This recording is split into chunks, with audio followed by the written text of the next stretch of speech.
Hello అండి, అందరికి నమస్కారం. ఎలా ఉన్నారు? నేనైతే చాలా అంటే చాలా బాగున్నానండి.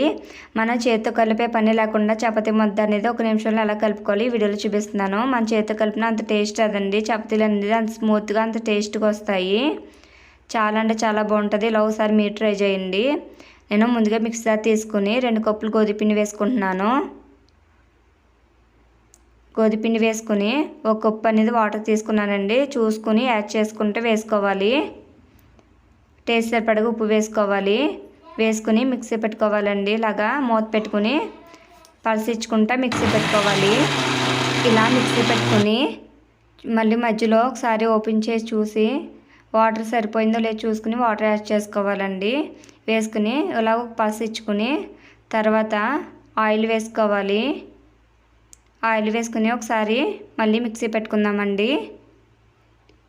ఇలా మిక్సీ పెట్టుకుంటే సరిపోతుంది. ఇప్పుడు గిన్నెలో తీసి పెట్టుకుందాము పిండి అంతాని. ఇలా గిన్నెలో తీసి పెట్టుకుని ఇలాగా చపాతీ ముద్దలాగా చేసుకోవాలండి. ఇలా చపాతీ ముద్దలా చేసుకుంటే చపాతీ ముద్ద అనేది 1 నిమిషంలో రెడీ అయిపోతుంది. మనం చేతితో కలిపి కన్నా ఎలాగైతే టేస్ట్ అనేది చాలా చాలా బాగుంటుందండి. సింపుల్గా కూడా అయిపోతుంది. చపాతీ అనేది స్మూత్గా కూడా వస్తాయి. ఈ వీడియో కనుక మీకు నచ్చితే సబ్స్క్రైబ్ చేసి లైక్ చేయండి. Thank you for watching.